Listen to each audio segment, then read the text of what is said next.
Joining me now to discuss this and more, National Affairs Editor at the Daily Telegraph, Sky News host James Morrow, and Deputy Executive Director at the Institute of Public Affairs, Daniel Wild.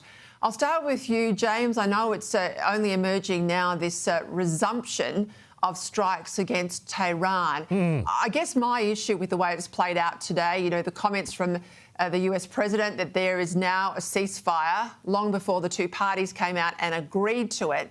My concern is this seems very, very premature. There's not yet confirmation that those nuclear assets in Tehran and in Iran more broadly have been taken out.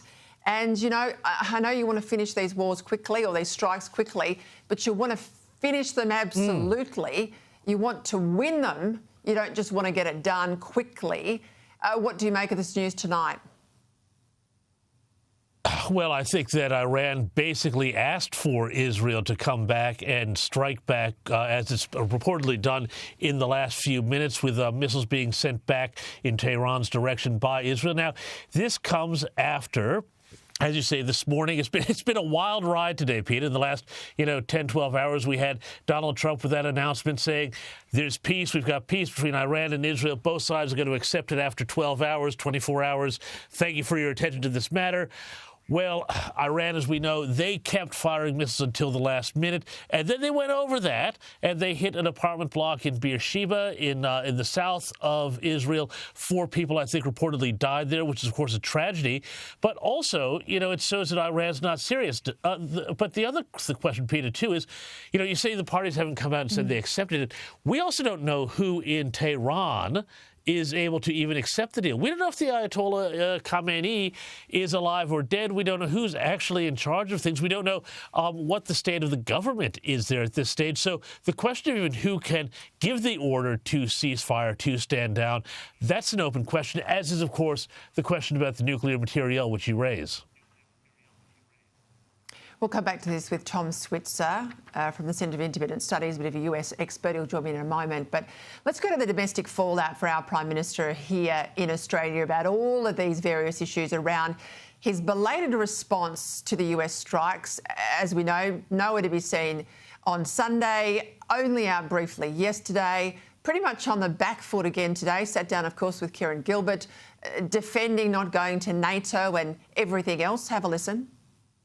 Should you have gone to NATO, given he wants to meet with the Indo-Pacific allies? They're not there, Kieran. The President of Korea is not there. The Prime Minister of Japan is not there. In terms of the IP4, 3 of the 4 leaders aren't there. That was a part of the decision-making process that we made. NATO is about NATO. Sure, Dan, those neighbours are not there, but everybody else in NATO's around the table. And I think it's less to do about whether he'd be stood up by Donald Trump again, and more about the fact that when he sits around that table and we're 2/5 of bugger all in terms of defence spending, 2.33% of GDP, everybody else is 3% and plus, we look like we're not pulling our weight.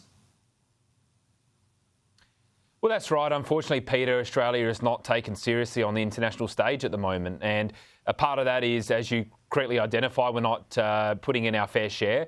But another part of it is I think that this government has always had a domestic focus and a domestic lens that it casts over the foreign policy decisions, particularly as it pertains to matters in the Middle East. That's driven by, as you know, the high Islamic vote that Labor gets, and it wants to continue courting that vote.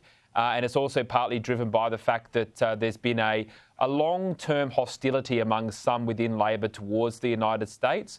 That has been heightened with the election of Donald Trump, who many have a personal animosity towards. And the reality is, whether you like Trump or not, he's the president. America is our most important ally.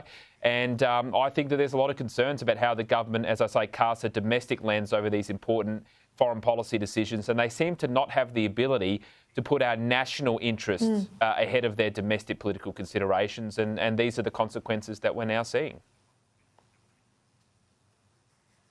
I was a bit cranky with the Prime Minister last night, James, on air, because I thought it was a dereliction of duty that he did not have an NSC on Sunday. He should have called a National Security Committee meeting.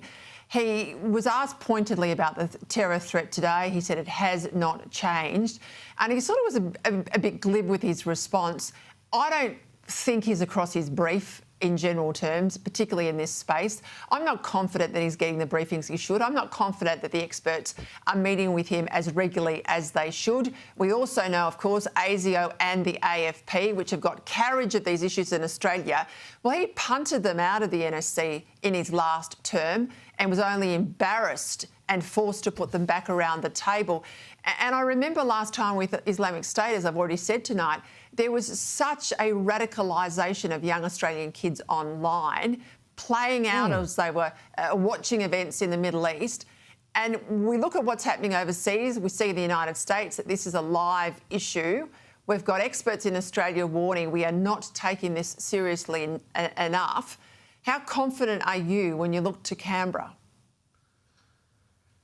Not terribly, Peter. And, you know, you bring up the NSC, and this is not the first time we've had these issues around this. I mean, I recall after the October 7th attacks on Israel by Hamas, there was a great question about whether or not the Prime Minister had even bothered to call the NSC together during that international crisis. So, you know, I think there's a real pattern we can see here of this government being really passive. And frankly, when it comes to this sort of national security stuff, and whether it's, you know, the United States and China, whether it's this, Iran, whatever, there's a passivity. And the general sense I get, yes, you know, what you guys have been saying is right. You know, there's sort of a distaste for Donald Trump and the United States and this progressive patriotism, which requires opposition to the United States to define itself. But there's also, I think, a real wish when it comes to foreign policy and the concerns of foreign policy and national security that it would just all go away. That's the sense I always get from Anthony Albanese whenever he's asked about these sort of critical foreign policy matters, is that he just thinks this is just too much, too complicated. It doesn't impact the domestic business, which he's sort of interested in, I guess, when it comes to Australia. And that's about, you know, constituencies and votes and spending our money and, you know, building that sort of, you know, reorientated society that he wants to do. He finds the foreign policy stuff, the security stuff, a huge distraction. And I don't think we are very well served by this government at all when it comes to it.